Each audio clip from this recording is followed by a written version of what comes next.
සිරකරුවෝද මනුෂ්‍යෝ යන පාඨයට සැබෑ අරුතක් ලබා දෙන්නට බන්ධනාගාර තුළ විවිධ ක්‍රමවේද පවතිනවා. නොහික්මුණු පුද්ගලයෙකු හික්මුණු පුද්ගලයෙකු කරලීමට මෙන්ම බන්ධනාගාර ව්‍යුහයේ පැවැත්ම වෙනුවෙන් බන්ධනාගාරයක් තුළ විශේෂ නීති රීති පද්ධතියක්ද පැවතීම සියලු දෙනා දන්නා කරුණක්. අද සර්ච් ලයිට් අනාවරණය කරන්නේ කුරුවිට බන්ධනාගාරයේ රැඳවියන් පිරිසක් පවතින නීතියෙන් පිටපනිමින් සංගීත ප්‍රසංගයක් සඳහා යොදාගත් බවට බන්ධනාගාර අභ්‍යන්තරයෙන්ම සිදු කරන චෝදනාවක් පිළිබඳවයි.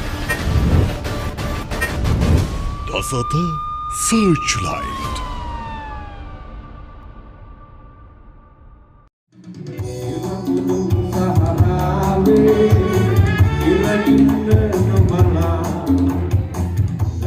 කුරුවිට බන්ධනාගාරයේ සේවකයන් විසින් සංවිධානය කළ සංගීත ප්‍රසංගයක්. මෙම සංගීත ප්‍රසංගය බන්ධනාගාර පරිශ්‍රයෙන් බාහිර ස්ථානයක පවත්වා ඇති අතර ඊට බන්ධනාගාර නිලධාරීන් බාහිර සිවිල් සමාජයේ පිරිස්ද සහභාගී වී තිබෙනවා.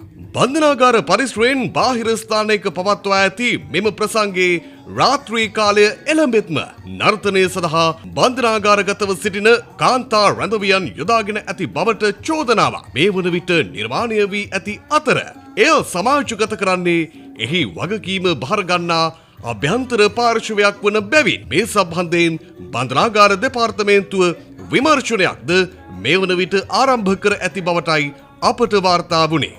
බන්ධනාගාරයේ සිදුවන දෑ සම්බන්ධයෙන් බන්ධනාගාර අභ්‍යන්තර පාර්ශවයක් කරුණු හෙළි කළේ මෙලෙසින්. ඕකේ රෑ කීට විතරද ඔක වෙන්නේ? වෙලා තියෙන්නේ 9න් පස්සේ වගේ. මේ ඇතුලේ ඉඳන් ඇවිල්ලා තියෙන්නේ මේ රිමාන්ඩ් සැකකාරියෝ නේද? ඔක්කොම රිමාන්ඩ් කට්ටිය. ඔව්. සංගීත ලොකුවට තිබ්බා. ඔව්. මේ ජීජේලා එස්කී තෝනේ කියලා තමයි වැටි කරේ. ඒක මාත් ඒකට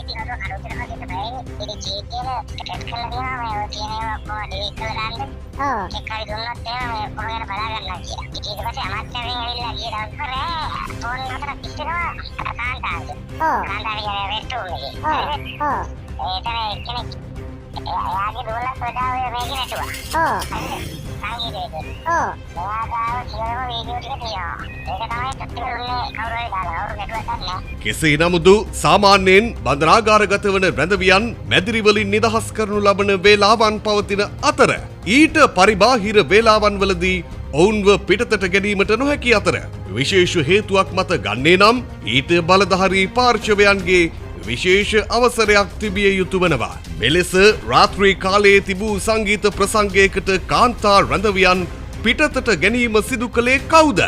ඊට විධානය දුන්නේ කවුද? එය නීත්‍යානුකූල විධානයක්ද? නැතිනම් නීති විරෝධී පිටතට ගැනීමක්ද? එසේනම් ඊට අනුබල දුන්නේ කවුද? මෙහි වගකීම බහරගන්නේ කවුද? අපට මතුවන ප්‍රශ්නාර්ථයන්ය.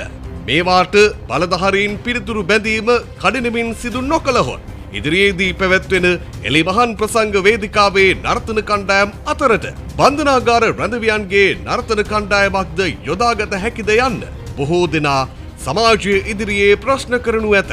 මේ සම්බන්ධයෙන් අප බන්ධනාගාර මාධ්‍ය ප්‍රකාශකවරයාගෙන් විමසීමක් සිදු කළ අතර ඔහු ඊට මෙලෙස ප්‍රතිචාර දැක්වුවා. මෙහෙම සිද්ධියක් සම්බන්ධයෙන් මම හිතන අපිට යම් තොරතුරු ලැබිලා තිබුණා. ඒ සම්බන්ධයෙන් අධිකරණ අමාත්‍යාංශය විසින් යම්කිසි විමර්ශනයක් සිදු කරන බව මට ඒක දැනගන්න තියෙනවා. ඒ රැඳවියන් නම් එලෙස සංගීත ප්‍රසංගයක් සඳහා නර්තනයේ යෙදීමට උන්ට බන්ධනාගාර නීතියට අනුව හැකියාවක් තියෙනවා. මම හිතන විශේෂයෙන්ම සලකා බලන්න ඕන මේ නර්තන තිබුණේ කීයටද මොන වෙලාවකටද කියලා. විශේෂයෙන් බන්ධනාගාර තුල නම් නර්තනය කරන්න කිසිම ගැටලුවක් ඇති වෙන්නේ නැහැ. ඒත් අපි පුනරුත්ථාපන ක්‍රියාවල ප්‍රොසෙස් කරන අපි ඒක කරනවා. මේ ප්‍රස්තුතියත් එක්ක සම්බන්ධ ස්ථානයේ මොන වගේ වෙලාවද මොන වගේ දැනගත කියලා දෙන්න කියන්න බෑ. මේ සම්බන්ධ විමර්ශනයක් ක්‍රියාත්මක වෙන නිසා විමර්ශනයෙන් පස්සේ ඔබතුමාණන් සියලු කරුණු කටයුතු අනාවරණය කරන්න අපිට පුළුවන්. මෙම රැඳවියන් වාර්තා වෙන ආකාරයට රාත්‍රී කාලේ රාත්‍රී 9ට පමණ තමයි මේක එළියට අරගෙන මේ දේ සිද්ධ කරලා තියෙන්නේ. එතකොට එහෙම රාත්‍රී කාලේ රැඳවියෙක් එළියට ගැනීමට හැකියාවක් තියෙනවා. මම හිතන්නේ ඉතාමත් හොඳ ප්‍රශ්නයක්. ඒ රාත්‍රී කාලේ යම් යම් අවතර අපි මේ සැකකරුවද සිරකරුවද කියලා කියන මම මේ අවස්ථාවේ දන්නේ නැහැ. සැකකරුවෙක් නම් අපිට අපගේ මහේස්ත්‍රාත්තුමාගෙන් අවසරයක් කරගෙන ගන්න පුළුවන් හැකියාවක් තියෙනවා. මොකද මේ අවස්ථාවේ රාත්‍රී කාලේ අරගත්තේ මොන කුමන පදනකින්ද කියලා අපිට හරියටම දැනගන්න වෙන්නේ මේ සිදු කරන විමර්ශනයෙන් පස්සේ. එතකොට මේ වගේ ක්‍රියාවක් කුරුවිට බන්ධනාගාර අධිකාරිවරයාගේ අනුදැනුම මත සිද්ධ කරලා තියෙනවා නම් ඒක සිද්ධ කරලා තියෙන්නේ කාගේ අවසරයක් මතද? මම හිතන්නේ ඒ සම්බන්ධයෙන් අධිකාරීතුමා මේ කොමසාරි ජෙනරල්වරයාගෙන් පූර්ව අනුමැතියක් ගත්තද කියන්න සම්බන්ධයෙන් මට දැනුවත් වීමක් නැහැ. මොකද මම මාධ්‍ය ප්‍රකාශක වෙන්න කලින් තමයි මේ සිද්ධ වෙන්නේ. මට ඒ ගැන සොයලා බලලා ඔබතුමාට කරුණු සවිස්තරව කියන්න පුළුවන් හැකියාවක් තියෙනවා. වැරදි නිවැරදි කරගත් නිදහස් ජීවිතයක් ගත කළ හැකි මිනිසෙකු බන්ධනාගාරයකින් සමාජගත කරනවා වෙනුවට බාහිර විනෝදය සඳහා නීති රීති උල්ලංඝනය කරමින් අභ්‍යන්තර රැඳවියන් යොදාගත් බවට කුරුවිට බන්ධනාගාරයට එල්ලවන චෝදනාව ඔවුන් නිවැරදි කරනතුරු දසත සර්ච් ලයිට් අවධානය.